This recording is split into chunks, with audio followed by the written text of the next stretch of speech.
Kalau seandainya ustazah ya, bila ada seorang anak yang non muslim itu ingin belajar di tempat yayasan TK anak sekolah ini gimana?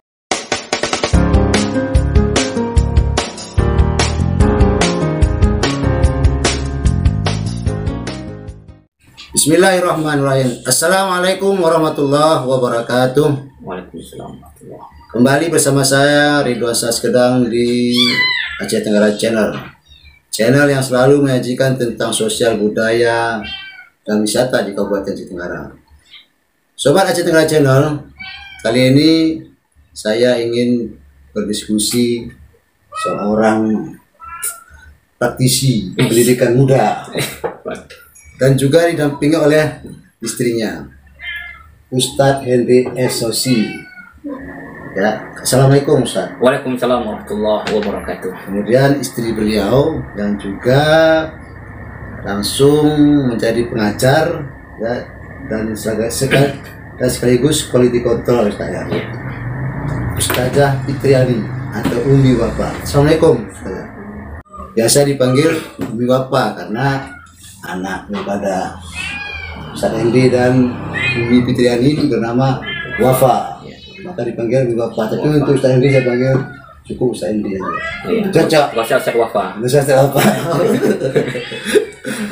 Mereka ini adalah praktisi pendidikan mendirikan ya Yayasan Taman Anak Soleh yang terdiri daripada ada di situ Taman Pendidikan Al-Quran, PAUD dan TK Balita Quran. TPA ini berada di Desa Prapatiti Panjang, tepatnya di Mangga 2 ya Ustaz ya. Dan muridnya sudah banyak yang jadi hafiz banyak ya. Dan umumnya yang tamat dari yayasan ini umumnya pintar membaca Al-Quran. Pertama dulu nih kepada Ustaz Henry saya mau tanya nih. Dasar apa dulu makanya yayasan ini didirikan Ustaz? Ya, Bismillahirrahmanirrahim. Assalamualaikum warahmatullahi wabarakatuh. Waalaikumsalam. Subhanaka la ilma lana illa ma 'allamtana innaka antal alimul hakim. Alhamdulillah pada malam hari ini, sebelum saya menjawab pertanyaan Bang Ridwan, alangkah baiknya subscribe, like, and share. Iya. Itu pesan dari Ustadz Henry. Kita diundang untuk berbincang-bincang santai ya Bang Ridwan ya. Ya.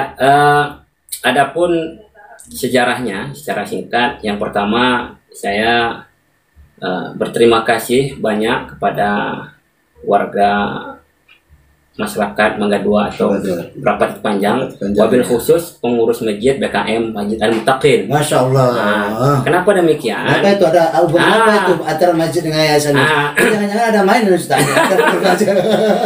Karena masjid dibuat jalannya bisnis kan? Karena bermula kami di sini dari pengurus BKM Masjid Al-Muttaqin itu mengundang kami untuk berhadir di TPQ Mangga 2 ini. Ya. Nah, alhamdulillah. Oh, sebentar dulu. Hubungannya sama Umi Wafa, kenapa bisa nimbrong nih Umi Wafa ikut ke yayasan ini? Itu belum ada yayasan. Belum yayasan. Masih apa namanya? Ini baru TPQ saja. TPQ itu waktu itu. Nah, waktu itu Bang, kita diundang ke Mangga 2 ini untuk mengajar di TPQ. Diundang ketua BKM Masjid Al-Muttaqin. Nah, diundang. Dan alhamdulillah fasilitas semuanya sudah disediakan. Kalau nggak salah sampai 2 tahun apa 3 tahun. Bahkan kami hanya sudah ada ruangan satu tempat ya. Kami tinggal mengajar dan insya Allah dan ada beberapa murid dari warga ataupun pengurus masjid mengajar di situ. Dan ini kan Umi Wafa nih. Mungkin karena merasa kasihan sama Ustadz, terus udahlah Ustadz katanya, udahlah Bi, saya juga bantulah, begitu dulu itu. Enggak gitu ya. Tapi sebelumnya memang kami sehati gitu ya. Kenapa kami bilang? Ini lama-lama kayaknya Umi Bapak sama Ustadz ini mirip ya. Apa ada hubungan saudara? Enggak. Kalau bilang orang lain enggak berimpal ya. Enggak berimpal, jauh ya. Kayak kata orang kalau enggak berimpal itu insya Allah anak cerdas. Cerdas gitu ya. Yang jelas sejarahnya seperti itu. Setelah mengajar kami di TPA yang disediakan oleh masjid selama 2 atau 3 tahun. 2 tahun ya. Habis itu kami dilepas. Arti dilepas karena kita punya program. Kita punya program. Kenapa kita sepakati kemarin itu sama istri? Ya. Kita pengen TPQ itu tidak seperti TPQ orang yang lain. Kenapa seperti itu? Karena biasanya TPQ ngaji pulang enggak. Tapi kita minimal ada hafalan, yaitu kita buat programnya itu one day one ayat. One day one ayat. Berarti 1 hari harus minimal 1 ayat dia pulang. Para santrinya, muridnya harus membawa pulang itu 1 ayat. 1 ayat minimal, itu minimal. Itu yang biasa yang langsung terjun langsung itu yang mengajari siapa tuh? Yang pertama dulu langsung kami berdua. Kami berdua ya. Berdua kami. Pantasan ya. Langsung kami. Pantasan maju ya. Maju 1 hari. Aduh. Ini gini ya. Ini yang dalam mendirikan suka dukanya nih saya tanya ya. Suka dukanya mendidik anak-anak. Ya termasuk saya. Karena anak saya juga hampir semua situ alumni di situ ya. Sampai dari yang besar sampai yang kecil tamatnya alhamdulillah. Sebagian ada yang sudah hafal 1 juz, ada yang hafal 2 juz ya, si Irma ya bisa hafal 2 juz berbuka bimbingan Umi Wafa dan Ustaz Henry. Gini ya, kalau Ustaz Henry sama Umi Wafa pernah nggak selisih masalah itu pembagian? Pembagian apa nih? Pembagian honornya gitu. Kan ada hasilnya kan ada gitu. Biasanya kalau masalah duka-duka itu biarkan istrinya menjawab. Gimana tuh? Umi apa nih masalah kayaknya nih kalau dilihat nih Umi apa yang mengelola keuangannya? Sebenarnya masalah keuangan saya menghandle ya. Jadi saya yang memprogram, saya yang menghandle. Untuk awal saya sampai 2 tahun 3 tahun saya yang memegang. Sampai ada salah satu dari guru yang sudah kita didik ya. Pokoknya masalah selisih uang nggak ada ya. Malah kita nombok ya. Ini betul-betul sehat ini bercanda ini. Betul Bang Ridwan. Kami ketika berbicara masalah uang lillahi ta'ala tidak pernah ketika ada misalnya bisa dikatakan aset sekarang ini ada itu katanya ataupun karena bisa urusan aset Allah ini kami nggak pernah masalah uang itu untuk diperselisih pahamkan atau rebutan aku ini enggak, malahan kami prinsip kami bagaimana caranya ini lahan dakwah kami, kalau bisa kami cari pekerjaan lain di luar. Berarti tadi saya itu salah bertanya enggak ya? Enggak salah ini saya lihat ya karena anak saya kebetulan mas kelihatannya guru-gurunya juga cerdas ya, artinya itu dengan caranya itu metodenya itu beda gitu sama yang lainnya, cara pendekatannya sama anak-anak ya memang kalau dikit-dikit aja kan cubit ya gitu ya ada juga kan. Jadi ini masalahnya nih sampai di rumah masih nggak ngomongin masalah yayasan uang nyampe ke rumah. Abi tadi yang gini-gini ada nggak tuh anak murid yang apa tuh belum bayar uang sekolahnya tuh ada nggak gitu sampai ke rumah?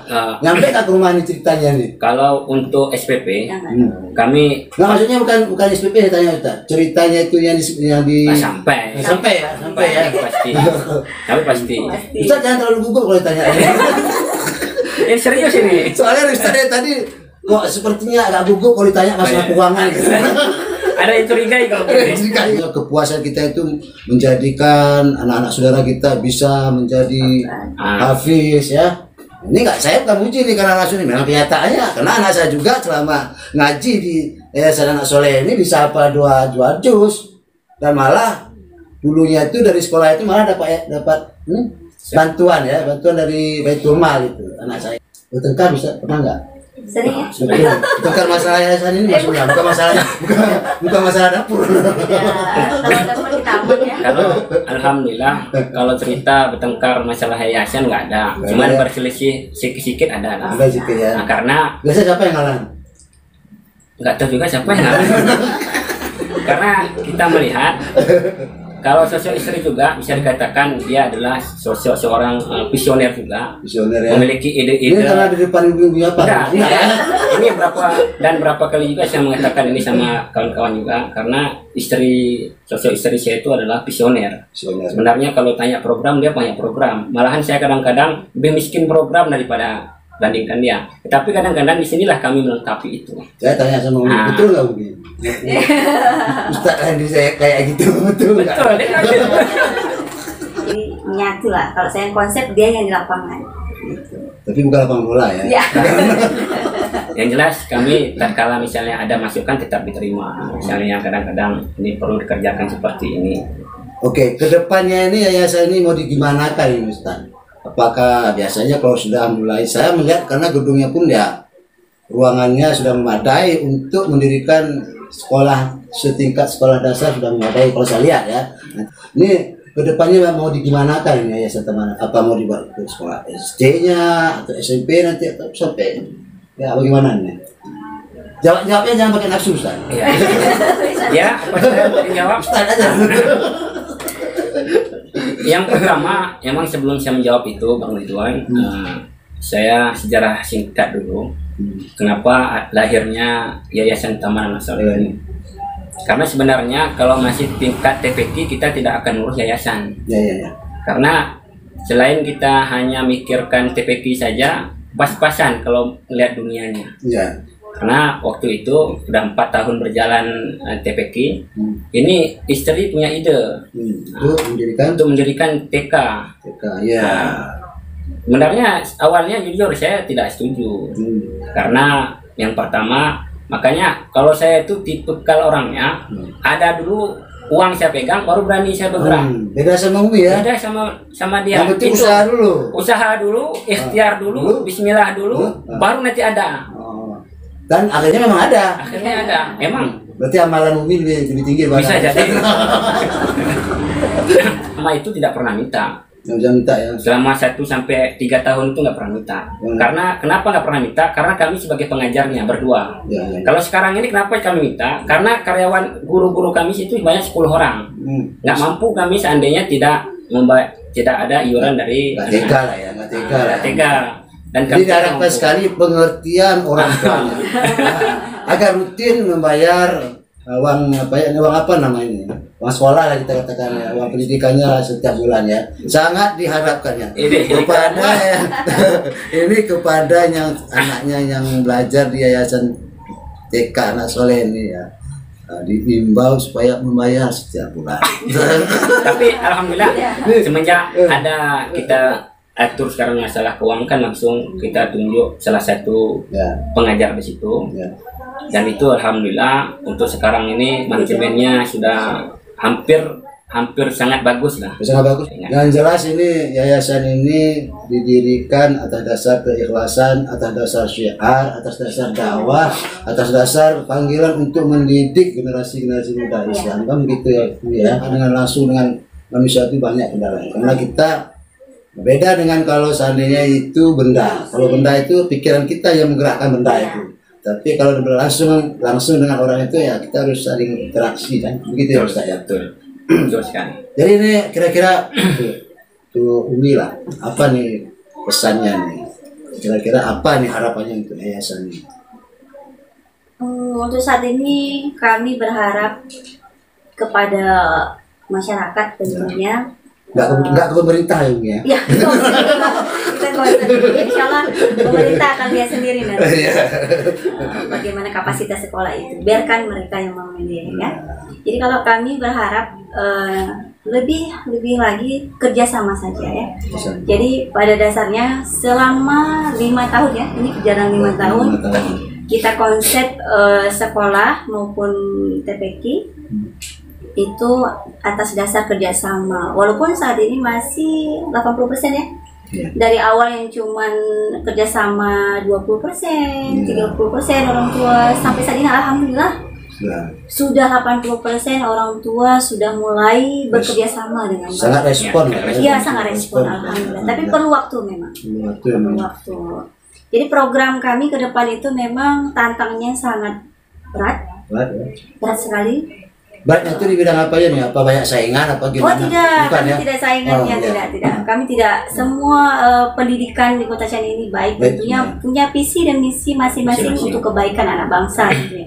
Tapi kami tidak memandang ke sana. Beratnya itu tentunya karakter, budaya. Nah ini tadi budaya kita ya? Orang Aceh Tenggara ya. Itu yang susahnya ya. Mau saya diceritakan Umi? Ya. Nanti kita beribah nanti dibilang. Ini karakter yang memang Ya, kita tidak pungkiri itu karakter daerah kita masih jauh. Itu Jadi kalau kita masa masalah depan pendidikannya. kapasitas ilmu. Nah, masalah upgrade juga mereka welcome sangat. Ya. Tapi untuk istiqomah, istiqomahnya ini ya. Iya. Kadang-kadang mau, kadang-kadang tidak gitu. Kadang-kadang bayar, kadang-kadang tidak gitu. Jadi Kalau seandainya gitu, apa ada dilakukan namanya diskusi pada orang tuanya atau memberikan pengertian ya, ataupun ya bagaimana agar orang-orang tua ini, wali-wali murid ini sadar apa itu pendidikan, terutama pendidikan agama. Alhamdulillah. Alhamdulillah. 5 tahun berjalan, walaupun tertatih-tatih kami ya, untuk mendiskusikan dari tahap awal yang dulunya cuman kita welcome datang orang tua, terus kita rubah teknisnya jadi ada pembicaraan di awal, terus mereka di tahun selanjutnya saya pilihkan, mereka memilih, saya tidak memaksa mereka masuk ke ranah lembaga kami, silahkan dipilih, kalau mau silahkan, kalau tidak kami tidak paksa. Sampai saat ini seperti itu dan kami diskusi di awal, mereka mau apa. Ini ada pertanyaan ini, ini pertanyaan agak prinsip ini, saya pertanyaan. Ini kalau seandainya ustazah ya, bila ada seorang anak yang non muslim itu ingin belajar di tempat yayasan TK anak soleh ini gimana? Boleh. Terima nggak? Boleh ya? Boleh. Nah, kayak ustazah ragu nih. Ya, yang pertama ini sekolah TK dulu atau TPK-nya? Pokoknya dari dasar. Oh, boleh. Boleh Kalau ya? sekolah boleh saja. Tidak ada masalah. Kita di situ kan kita ajarkan karakter. Karakter aja ya. Itu tergantung orang tuanya ya. Kalau dia kita ada tidak mau, bisa melarang. bisa melarang ya. Boleh aja ya. Boleh. Walaupun karakter kami itu Quran, ya siapapun berhak belajar di sana. Bisa ya. Berarti non muslim juga seandainya mungkin ya. Mungkin tidak ada ya. Kalau seandainya memang ada yang non muslim mau ingin belajar gitu, welcome aja ya. Welcome aja. Kita akan berkonsep bagaimana ya sekolah pada umumnya. Iya. Tapi dia harus ikut ya aturan-aturan yang jelas. Iya benar sekali. Terima kasih atas kehadirannya Ustaz Henry dan Ustazah Fitriani atau Umi Bapa. Semoga pertemuan kita ini ada manfaatnya kepada sobat Cenegala Channel. Bila ada kata-kata kami yang salah dalam penyampaiannya ataupun dalam pembicaraan ini, mohon dimaafkan. Lepas nyambat tari nulihi. Wabillahi taufiq wal hidayah. Wassalamualaikum warahmatullahi wabarakatuh. Waalaikumsalam warahmatullahi wabarakatuh.